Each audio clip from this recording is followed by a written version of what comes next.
24 sur 24, on se bagarre, on se bagarre.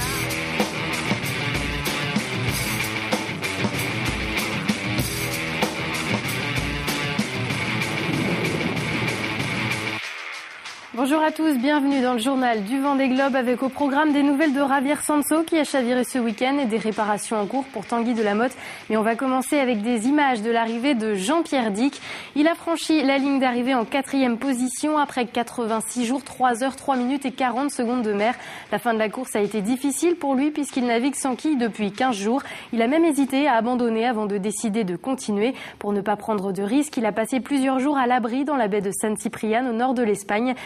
C'était la semaine dernière, avant de repartir hier matin pour boucler son tour du monde. C'est une vraie performance pour le skipper qui avait abandonné il y a 4 ans et terminé 6e en 2005. Autre bonne nouvelle pour lui, ce week-end, le jury a tranché. Il ne sera pas pénalisé pour avoir déplombé son moteur quelques minutes pour pouvoir s'arrêter sans danger. Tout à l'heure, au Sable d'Olonne, il y avait du monde pour l'accueillir. Vous le voyez sur les images. Et lui, il n'a eu en plus aucun problème de marée pour entrer dans le chenal. On va l'écouter à son arrivée. Je ressens de la fierté, surtout d'avoir mené mon bateau à bon port. La course a pris une autre tournure pour moi, un peu différente quand j'ai perdu ma quille, lorsque j'ai aussi cassé mon été. Voilà, j'ai été plus livré à un challenge technique que j'ai relevé. J'ai essayé de me battre pour rester au contact avec la tête, ce qui n'était pas facile parce qu'ils avançaient vite. Donc ça a été un travail d'équilibriste de chaque fois gagner le challenge technique et puis continuer à essayer de gagner cette course ou au moins d'être dans les 3 premiers. À un moment où je me suis résolu à ma 3e place, puis bon, il y a eu ce coup du sort qui est la quille qui casse. Et là, bon, ça a été un peu la douche froide quelque part.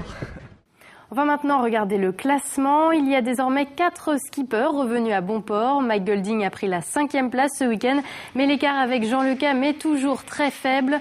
On retrouve ensuite Dominique Vavre à 923 000 de l'arrivée. Arnaud Boissière est 8e, juste devant Bertrand de Broc.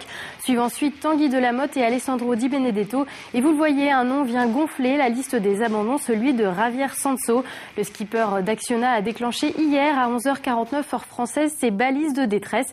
Vous allez le voir sur les images de l'Esquadra 751, les forces aériennes portugaises. Le skipper a été élitreillé aux alentours de 23 heures. Un premier avion avait survolé la zone à 17h30 et repéré l'Espagnol. Il a été conduit sur l'île de Terceira. À 5h30 ce matin, il a contacté la direction de course pour donner des nouvelles rassurantes et pu raconter ce qui s'était passé. En fait, il venait d'envoyer un mail à la direction de course justement lorsqu'il a entendu un grand bruit. Le bateau agité brusquement et le skipper est tombé à l'eau. Il a pu nager jusqu'au tableau arrière et activer son canot de sauvetage sur lequel il est resté tout l'après-midi et une bonne partie de la nuit. Heureusement, il s'en sort sain et sauf. Les choses se compliquent aussi pour Tanguy Delamotte. Il a heurté ce week-end un OFNI qui a abîmé sa dérive bâbord, qui s'est coincé dans son puits entraînant une voie d'eau. L'eau rentre toujours, la pompe automatique est en route et le skipper a bouché les trous avec des chiffons. Il n'a toujours pas réussi à libérer la dérive et va tenter une nouvelle opération qu'il nous explique. Ce soir, j'ai cousu donc une petite sangle que je vais aller positionner dans le fond dans le bas de la dérive, qui est une sangle comme une petite culotte en fait, ou un bonnet, je sais pas comment tu peux appeler ça.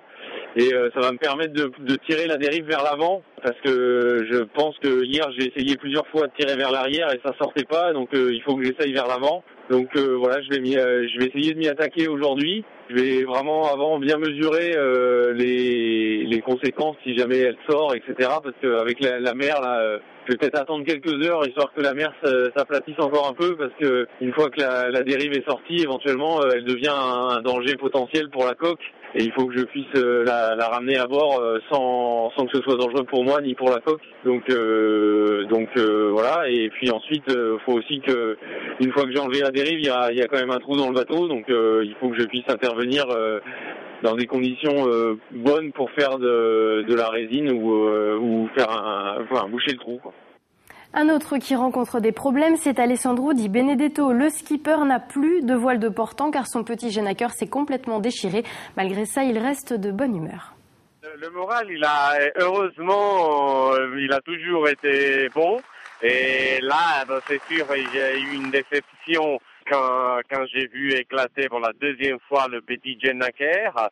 Mais bon, il y a probablement des défauts de couture parce que c'est ouvert sur toute la longueur, à l'horizontale, dans le bord de fuite, il a vraiment explosé. J'étais vraiment content quand j'avais la voile, mais bon, maintenant il faut faire avec, donc ça fait partie aussi du Vendée Globe, c'est ça aussi, hein, le matériel il est mis à dure épreuve, et en plus s'il y a probablement un défaut, c'est là que ça casse, il faut faire avec le matériel qu'on a à bord, et c'est ce que je suis en train de faire. Voilà, c'est la fin de ce journal du Vendée Globe. Si vous n'avez pas pu la voir en direct, vous pourrez revoir l'arrivée de Jean-Pierre Dick sur notre antenne ce soir à 23h et demain à 5h, 7h30 et 13h30. On se retrouvera également demain pour la suite des infos de la course. Bonne soirée. 24h sur 24, on se bagarre, on se bagarre.